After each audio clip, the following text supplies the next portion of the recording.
I've always had a penchant for watching stuff after dark. It wouldn't come as a surprise to many that the greatest thing about the history of television is the fact that people can use it for their own projects, unsupervised or not. Though we're already past the era of public access television on those lazy transmitters that the average guitar player would use to advertise their dubious music, it's still common, at least for me, to come across small shows dating back to this era on bizarre archive channels that air them. Don't pulverize me though, because it's obvious I can't get my terminology right. Anybody who has grown up during this century will know by now that since signals can run for days at a time, there is no need to cut off the static or pitch darkness after the midnight hour, almost as if the days of the flag sign-offs were hundreds of years ago already. For me, television's metamorphosis goes beyond the shift from public access to the era of streaming platforms. In the early days, families gathered around bulky sets, eagerly tuning in for weekly sitcoms like I Love Lucy, or groundbreaking moments such as the moon landing. As technology advanced, we witnessed the rise of cable networks, introducing specialized programming like MTV, reshaping how audiences consumed content. And here we are in the digital age, where on-demand services like Netflix revolutionized binge-watching culture, allowing viewers to escape the constraints of scheduled programming. Simultaneously, the internet's integration into television became undeniable. Social media platforms like Twitter transformed shows into communal experiences, with live tweeting amplifying the conversation around events like season finales or award ceremonies. Any kind of social media emerged as a breeding ground for independent creators, offering a democratic platform for anyone with a camera and an idea. I'm sorry for going on a tangent, but my fascination with that very evolution is what has continued to intrigue me. Though, again, you can't as always give someone due credit for complimenting advancements, but sticking to the past, that's not how you make a living as far as I'm concerned. Despite the relentless march of technological progress, there's an enduring charm in revisiting the bygone eras of television. Nostalgia seems to be the driving force as I find myself drawn to obscure archive channels that specialize in resurrecting forgotten gems. The flicker of black and white classics or the crackling sound of analog broadcast transports me to a simpler time, offering a unique viewing experience that transcends the pristine resolutions of modern screens. There is a certain magic in stumbling upon the vintage commercials and quaint production styles that were once the norm, providing a glimpse into the cultural zeitgeist of those earlier decades. Even as streaming services flood the market with an overwhelming abundance of content, I can't help but cherish the quaint simplicity of these old shows. The absence of algorithm-driven recommendations and the curated playlists of yesteryear television has a certain authenticity. It's a deliberate choice to immerse myself in the grainy textures of shows produced in a different technological era, in a world where everything is instantaneous and on demand. There's a distinct pleasure in allowing oneself to be swept away by the deliberate pacing and genuine storytelling found in these relics of television's past. Go ahead and give me a degree, or even a PhD, in having an old soul for all I care. While every era has its gems, the 1980s in particular captivates me in a way that transcends the content itself. It's not just about the shows, it's about the influence and nature that defined the era. The neon-soaked aesthetics, synthesizer-laden soundtracks, and the unapologetic state of storytelling create something to me that holds a timeless appeal. The 1980s were a playground for creative experimentation, birthing iconic genres like sci-fi and fantasy, while pushing the boundaries of what television could achieve. The cultural impact of this era reverberates through contemporary media, and my fascination lies in unraveling the threads that connect the past to the present. savoring the unique flavor of an era that continues to shape our entertainment landscape. It's for this reason that I've gone ahead and made my own projects to try and mimic this style, either through satirical vlogs or just outright soundtracks made from an aging electronic keyboard in my garage. A dated atmosphere that can still grasp the minds of anyone that wishes to comment on it. My particular fondness, though, for watching the night blocks comes from both this sense of nostalgia and the fact that there's just a nature to watching something after dark. 50 episodes of both Full House and The Wonder Years at 2 in the morning have left me with a feeling that I generally cannot describe. Imagine being caked in butter and sitting on the set of a sitcom where everybody laughs at you. Not with you, but instead of feeling embittered, you're just as happy as they are. It's so satisfying to the point where I could watch someone else's television through a faraway window without informing them that I am in their presence. There is no issue with enjoying free content attained with a prize, right? Don't accuse me of being a nocturnal animal though, because it's not like I don't fall asleep while watching these. On occasion I've tuned out the television as I drifted off to sleep. My hypnagogic mind taking over the reins of the dialogue to provide me with a continued euphoric but nonsensical experience. Quite a few times I've awoken to find strange, or just completely random content on various channels. The weirdest I recall being 3 men dressed as elves dancing in a hemlock forest to a country Christmas jingle in the middle of July. It was quite funny, but if these men were as skilled in dancing as they were in public entertainment, wouldn't they want an audience during the day? Nonetheless, everybody has their own reasoning for how to convey their own form of entertainment. On one of these particular nights, after a roughly average day out and about, I decided to turn off all the lights far before evening in my basement and flipped through various channels to see which one would flip to mature-oriented content before the others. After unintentionally coming across explicit content that would likely only satisfy the minds of a divorced businessman or a 75-year-old bachelor, I was able to come across one channel that was in what I like to call the B range, which tends to be at the top to middle of the wide fold of all of them. The channel name almost implied that it was specifically oriented towards people such as me, late-night programming. I wasn't able to check to see if they had aired anything in particular before 7:35, nor if I had even familiarized myself with it, since I'll admit while I do flip through various stations, it's not like I don't gloss over others in a personal lust for the interesting ones. It didn't help either that there wasn't an option for me to check their broadcasting future, as my remote does not have an ability to scroll left or right.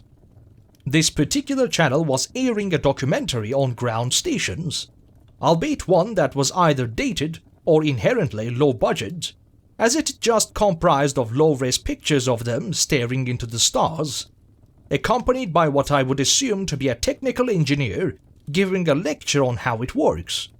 It became apparent to me that they were obviously trying to make it interesting, since for those who aren't familiar with ground stations, they have the ability to send and receive signals from satellites and spacecraft in orbit. They're repeatedly brought up in an ironically trivial sense compared to the other information being described, how they believe that aliens could be contacting them based on some jumbled frequencies they received from up and above. The dialogue became more garbled as I assumed the technical operator himself had either gotten bored of the broadcast or had decided that what was now an obviously live transmission had hit its time limit. That latter suspicion of mine was confirmed when the entire broadcast went to black, and was followed by what I considered to be very odd but marvelous at the same time. The channel then proceeded to transition into a flag sign-off, which is something that I had not seen before on actual television. It wasn't impressive whatsoever, merely a pre-recorded choir singing the national anthem over a flagpole in what looked like suburban Arizona, but the fact that anybody would have the audacity to do this was fascinating enough to me. I eagerly anticipated the transition to static as if I was waiting in preparation for the next episode of my favorite series to air. But it soon became clear that this wasn't going to be something I expected. The abrupt shift to static was anything but conventional. Instead of the usual electronic interference or technical glitches, the screen slowly dissolved into a mosaic of pixelated stars, reminiscent of the initial documentary. It felt like the broadcast itself was caught in an interference, as if the very stars they were exploring had invaded the transmission, which would have humorously confirmed the suspicions of the operators in the documentary. As the static intensified, fragments of the earlier lecture on ground stations echoed faintly in the background, creating an eerie contrast with the visual chaos. It was as if the channel had become a system for the frequencies mentioned earlier. It must have been at least more than 15 minutes of me just sitting there in silence, looking at the screen dissolving and combining again, before the screen changed again. Instead of returning to either regular programming or just outright unaltered static, the station then proceeded to transition to a black screen, of which small dots could be seen appearing intermittently. I would have assumed this to be an older film camera if they weren't of varying color. It was similar to the effect if one put their phone camera to the floor and then zoomed in. A gentle tapping sound was playing nearly in sync with the appearance of the dots, and soon enough, a faint logo appeared. It had no readable text, just a strange twirl of colors, with random letters making up some fictitious jargon appearing in the center. It never appeared completely, rather it was just as if someone barely superimposed it over the virtual nothingness that had preceded it, and then just left it without much effort. The tapping noise was replaced by a whir, which was similar to what would happen if you somehow merged both a microwave and vacuum cleaner aggressively turning on in the same place at the same time. I had been paying attention to the noise, or something else in my peripheral vision, when I noticed that the screen had transitioned again into a view of a dark cylindrical plank leg moving into the carpet below.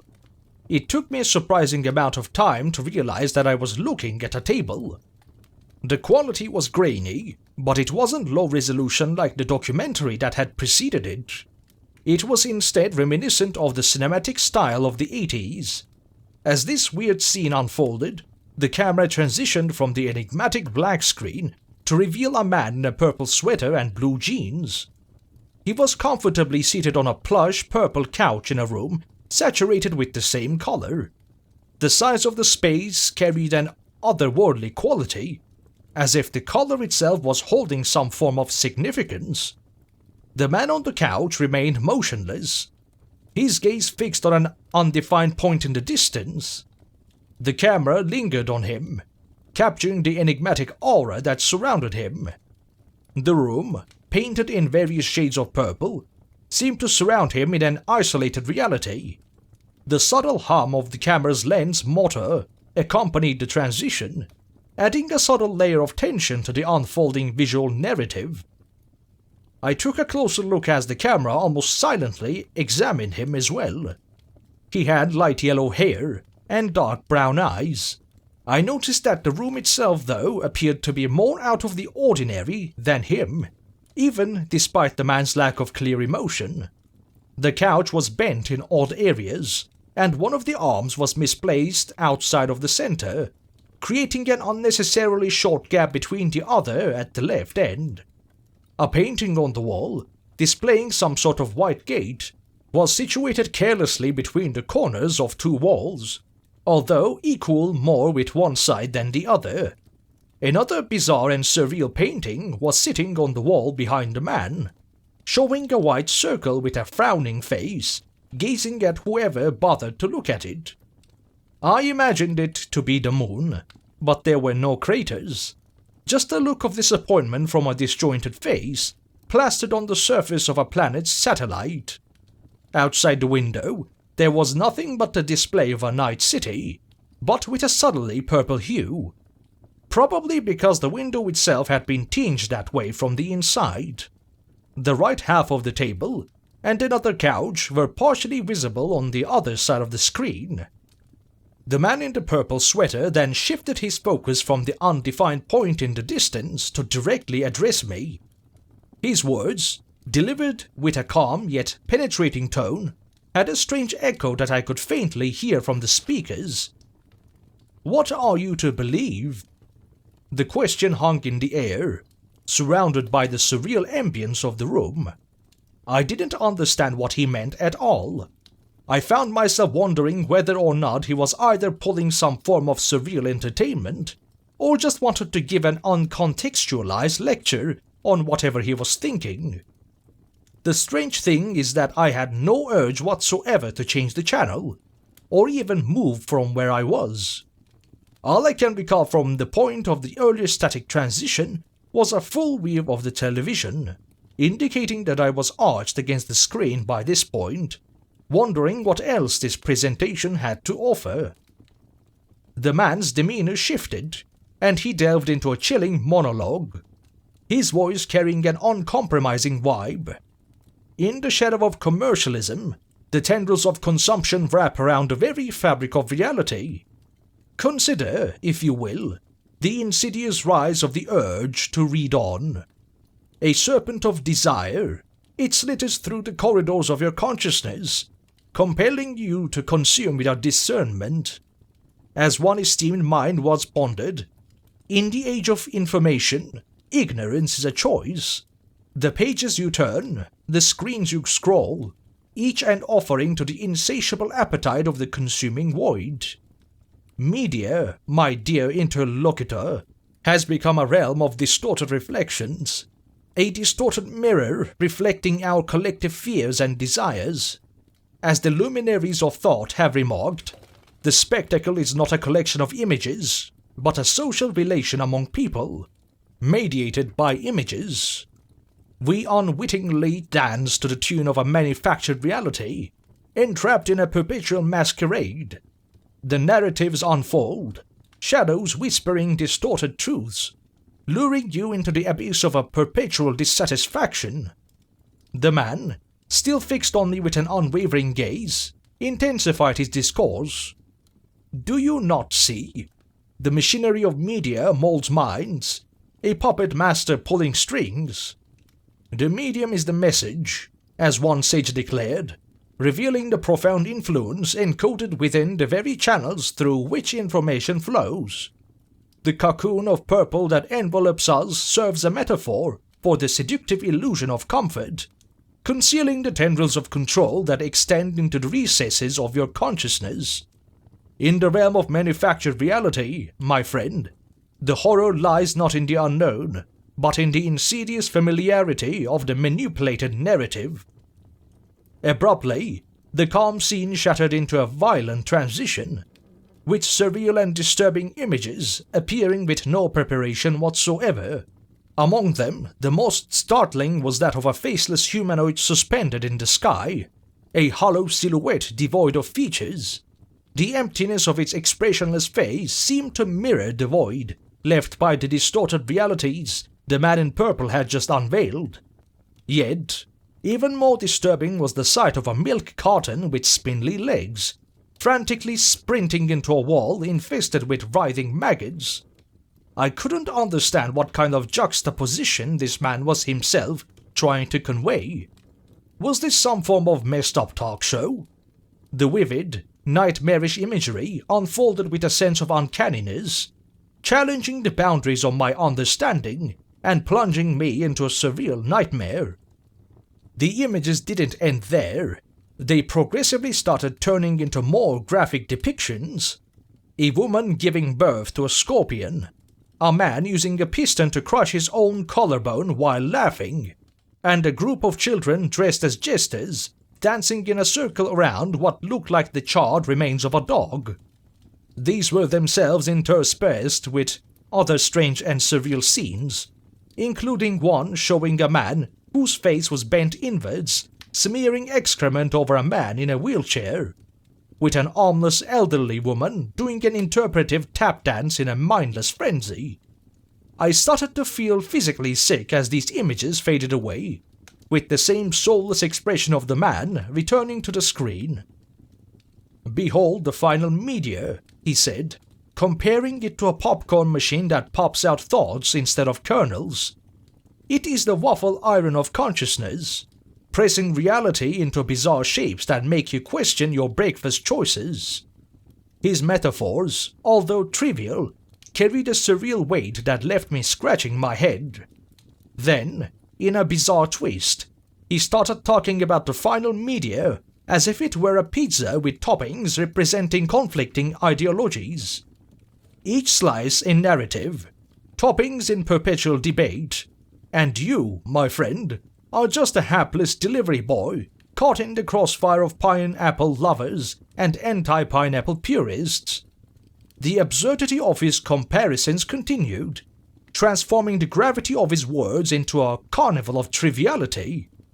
As if to punctuate his surreal discourse, the man gripped his own face with his hands, contorting it like a human accordion.